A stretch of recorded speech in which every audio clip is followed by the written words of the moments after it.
하나님이 쓰시는 사람 요나단이라고 하는 제목으로 말씀을 선포하겠습니다.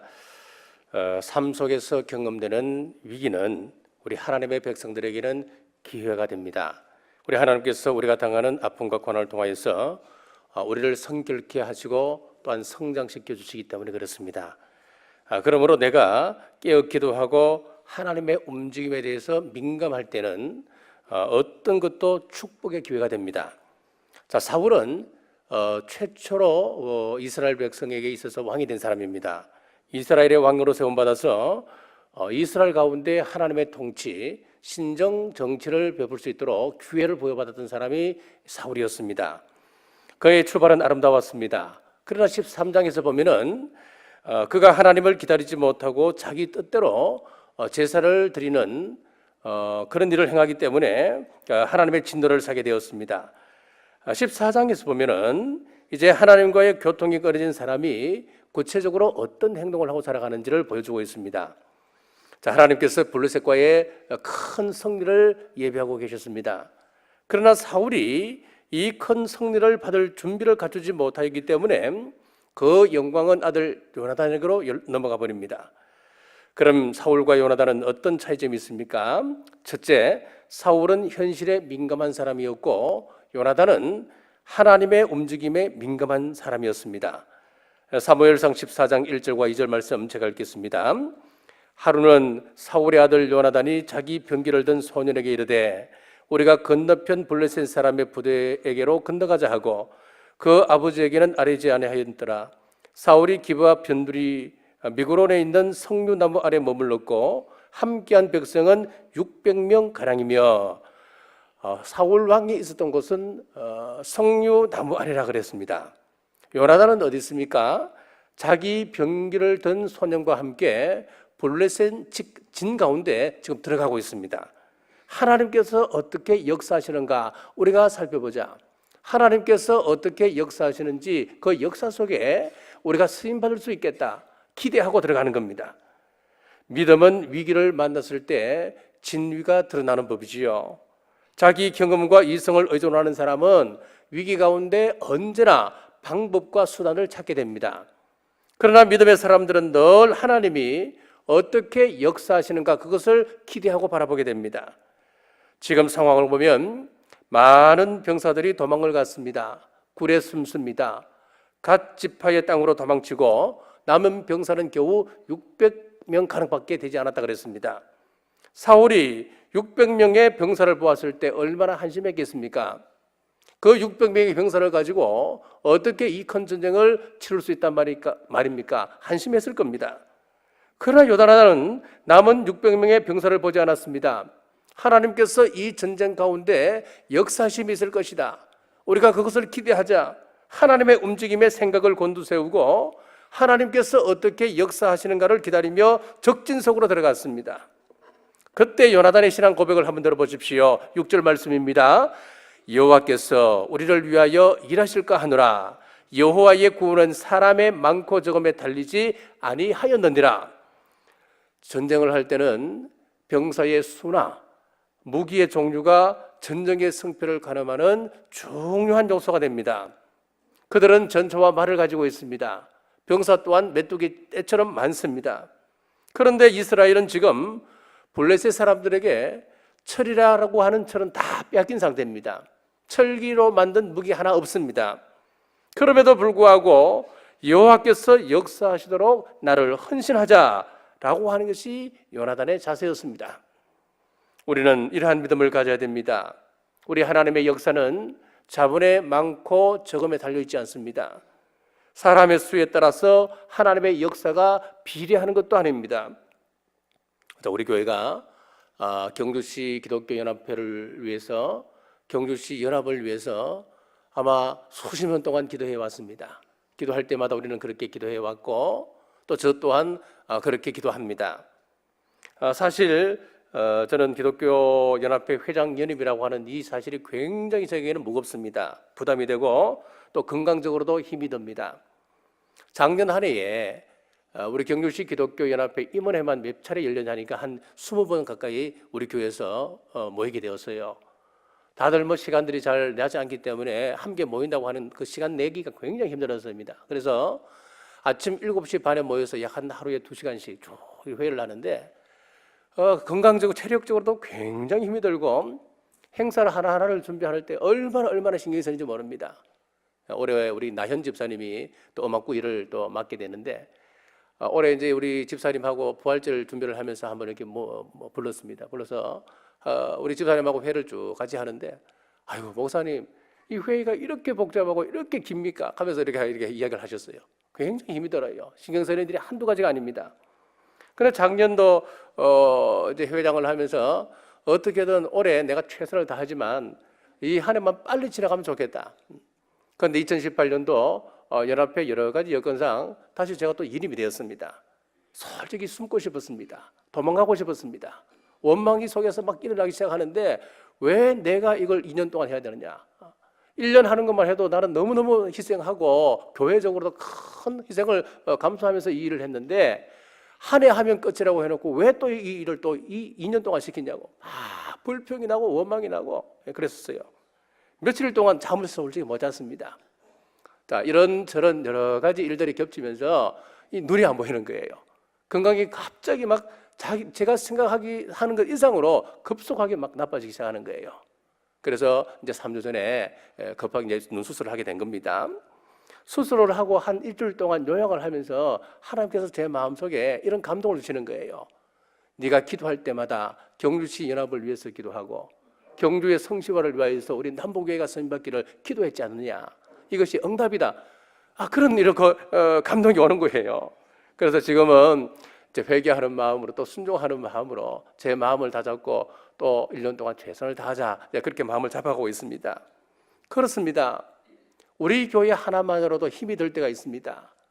우리 부서 한 부서만 감당하는 것도 굉장히 힘이 들고 그것 제대로 해 나가려고 하면은 큰 부담이 있을 수도 있습니다. 그러나 이것이 하나님께서 원하시는 일이라고 한다면은 종은 아멘 하는 것밖에 없잖아요.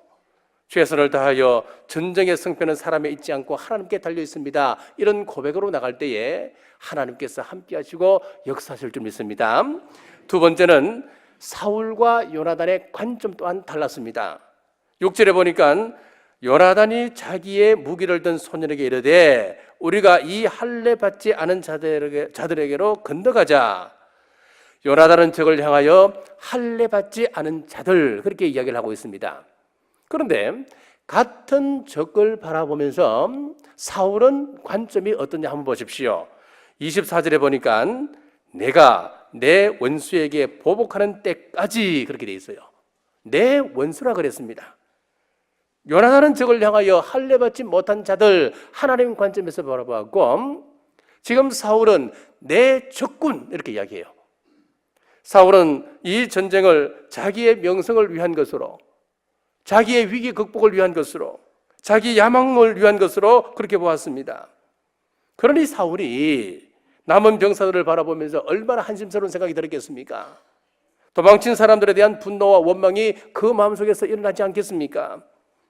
그러나 요나단의 생각은 달랐습니다. 다 도망쳐버리고 소수만 남았다 할지라도 이 전쟁은 하나님의 전쟁이기 때문에 하나님께서 처리할 것이라 생각했습니다. 이 전쟁이 있기 전에 사무엘상 13장에 보면 이런 일이 있었습니다. 사무엘상 13장 13절에서 14절입니다. 사무엘이 사울에게 이르되 왕이 망령되이 행하였도다. 왕이 왕의 하나님 여호와께서 왕에게 내리신 명령을 지키지 아니하였도다. 그리하였더라면 여호와께서 이스라엘 위에 왕의 나라를 영원히 세우셨을 것이거늘 지금은 왕의 나라가 길지 못할 것이라.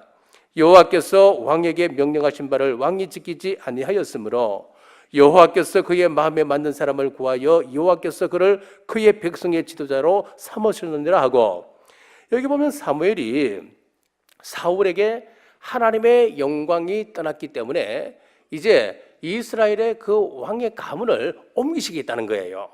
왕권을 다른 사람에게 넘기겠다는 거예요. 그러면은 사울 왕에게 이런 하나님의 신탁, 하나님의 말씀이 떨어졌다면은 지금 왕자리에 대해서 가장 민감한 사람이 누구겠습니까? 대권을 이어받아야 할 요나단 아니겠습니까? 왕자입니다. 그런데 다른 사람에게 나라가 넘어갔다고 한다면 이 요나단이 어떤 생각을 할 수 있겠습니까? 내가 이 나라의 구원을 위해서 책임질 필요가 없는 거예요. 이 나라가 망하든 흥하든 내가 개의치 않아도 되지 않겠습니까? 나라 걱정보다는 오히려 분노와 시샘으로 어디 내가 없어도 이 나라가 잘 되는지 지켜보자, 고약한 마음이 들지도 않겠습니까? 그러나 요나단에게는 누가 왕이 되느냐 하는 문제는 지금 중요한 문제가 아니라고 하는 것을 볼 수 있습니다. 지금 이 위기 가운데 하나님께서 어떤 방법으로 이스라엘을 구원하실지 모르니까 내가 그 일에 쓰임받도록 준비하자. 지금 이 자세가 요나단의 자세입니다. 6절 보십시오. 다시 읽습니다. 요나단이 자기의 무기를 든 소년에게 이르되 우리가 이 할례 받지 않은 자들에게로 건너가자. 여호와께서 우리를 위하여 일하실까 하노라. 여호와의 구원은 사람이 많고 적음에 달리지 아니하였느니라. 요나단은 하나님의 움직임에 모든 생각과 모든 것을 집중하고 있습니다. 자, 우리 교회가 4월 8일 날 직분자를 세웁니다. 일꾼을 세웁니다. 교회 선거는 인기 투표가 아니에요. 이 교회 투표라고 하는 것은 정말 하나님 앞에 세워져야 되고 하나님께서 원하시는 일꾼이 바로 세워질 때에 이 교회가 하나님이 원하시는 방향으로 나갈 수가 있습니다. 이 일을 위해서 꼭 기도해 주셔야 됩니다. 사람을 잘못 세우면 교회가 큰 위기에 빠질 수도 있습니다. 어떤 사람을 뽑아야 됩니까? 교회 생활의 기본에 충실한 사람을 뽑으셔야 됩니다. 제가 늘 말씀드리잖아요. 예배의 기초, 신앙의 기초가 뭡니까 여러분?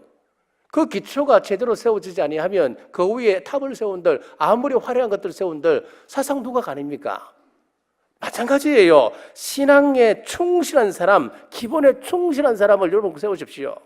그렇지 않고 내가 아는 사람이다, 내가 저 사람 잘 아니까 내가 저 사람 이름을 적는다, 그런 사람은 교회를 사랑하는 사람도 아니고 하나님의 뜻에 따르는 순종하는 사람도 아닌 거예요. 오늘 요나단처럼 오로지 하나님의 역사에 관심을 기울이시는 우리 모두 되시길 주님의 이름으로 축복합니다. 세 번째, 요나단을 따르는 무기를 든 소년의 자세를 한번 보십시오. 7절입니다. 무기를 든 자가 그에게 이르되 당신의 마음에 있는 대로 다 행하여 앞서가소서. 내가 당신과 마음을 같이하여 따르리이다. 자, 그는 하나님의 뜻을 헤아리지는 못하지만은 그럼에도 불구하고 그가 뭐라고 이야기하느냐 하니까 당신께서 먼저 앞서가십시오. 하지만 난 그 뜻을 잘 모르지만은 지금 위기 상황 속에 내가 들어간다는 것은 알고는 있지만은 하지만 당신의 뜻을 따르고 함께 하겠습니다. 그렇게 고백하고 있는 거예요. 지금 이것이 생사의 균에 놓인 그런 상황입니다. 지금 평안한 상황이 아닙니다.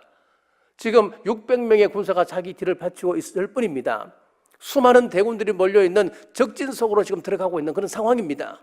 목숨을 내어놓고 자기 주위를 향하여 따라가는 거예요. 그렇습니다. 가정에 분란이 일어나는 이유가 어디 있을까요? 자기 고집을 세우기 때문에 그렇습니다. 가장은 겸손하게 하나님 앞에 무릎을 꿇고 하나님의 뜻을 구하고, 아내는 당신의 뜻이 그러하다면 내가 당신과 뜻을 같이 하겠습니다. 그렇다면 가정에 분란이 일어날 이유가 어디 있겠습니까, 여러분? 교회에 분란이 일어나고 문제가 일어나는 이유가 어디 있을까요? 하나님의 뜻에 관심을 가지기보다는 내 생각을 앞세우고 한번 고집을 내세우기 시작하면은 절대로 그 고집이 관철될 때까지 그것을 꺾지 않는 그게 교회 분란의 이유가 있는 것 아니겠습니까? 하나님의 뜻에 민감하지도 않습니다. 이렇게 하나님의 말씀에 협력하는 사람이 적으면은 그 교회는 동력을 잃어버리게 되고 또 나아가서 큰 분란에 휩싸이게 되는 것을 종종 보게 되는 겁니다. 사랑하는 남부가족 여러분, 우리 하나님의 뜻에 민감하시고 기도하고 세우는 교회 결정에 순종하는 여러분 되시길 주님의 이름으로 축복합니다. 자, 실수가 없는 사람이 누가 있겠습니까? 이 세상에 의로운 사람을 부른다면 우리 가운데 하나님 앞에 설 사람이 과연 얼마나 있을까요? 내가 몇 가지 실수를 했다, 내가 몇 가지 일을 잘했다, 그게 문제가 아니에요. 지금 나의 마음이 어디에 있느냐, 그것이 중요합니다. 하나님의 움직임에 촉각을 곤두세우고 나의 기도와 나의 말씀과 또 나의 예배 생활이 우리 주님께 순종하기 위하여 엎드리는 생활이라고 한다면은 전날의 실패와 좌절이 오히려 우리에게는 큰 걸음이 될 것입니다. 오늘 하루 하나님께서 주신 시간들을 보낼 것입니다. 일을 할 때나 공부할 때나 나의 관심이 어디 있는지, 주님의 움직임이 어디 있는지를 살핀 요나단의 마음을 가지시고, 또 무기를 든 그 소년처럼 내가 깨닫는 것이 부족하고 판단하는 것이 부족하다 할지라도 동력하라고 세워준 사역자와 협력하는 일을 아름답게 감당한다면 하나님은 우리를 통하여서 하나님의 영토 확장을 위하여서 하나님의 나라를 확장시켜 나가주실 것을 믿으시는 여러분 되시기를 간절히 바랍니다. 기도하겠습니다. 오늘도 깨닫게 하시는 아버지 하나님, 은혜를 감사합니다. 아버지, 자신의 왕국을 깨뜨리고 철저하게 하나님의 이름을 위하여 주의 나라를 세우는 일을 위하여 헌신하며 봉사하기를 원합니다. 혹 지난날 우리가 일하는 사람 일하지 못하도록 비판하고 정죄하지는 않았습니까? 우리의 허물들을 용서하시고 이제 우리의 관심, 우리의 눈을 하나님께 집중시킴으로 은혜를 따라 사는 우리 자녀들 될 수 있도록 은혜 다하여 주옵소서. 이 시간 마태복음 10장 기도합니다. 마태복음 10장 7절 우리 남부교회 성도들 천국 가게 하여 주옵소서. 마태복음 10장 8절 천국 가는 그날까지 건강을 지켜 주옵소서. 사랑하는 자여 내 영혼이 잘된 같이 범사가 잘되고 강건할지어다. 마태복음 10장 12절 기도합니다. 우리 성도들 가정과 직장과 생업에 하나님의 평안이 임할지어다. 공부하는 우리 자녀들에게 평안이 임할지어다. 부부관계에 평안이 임할지어다. 이 모든 말씀 믿음대로 될지어다. 이제는 우리 주 예수 그리스도의 은혜와 우리 하나님 아버지의 무한하신 사랑과 성령님의 감동과 마유로 교통 충만하심이 오늘 주신 말씀 앞에 순종하기로 결단하는 주의 온 권속들과 각 가정과 직장과 생업 위에 지금부터 영원토록 함께 하시길 간절히 축원하옵나이다.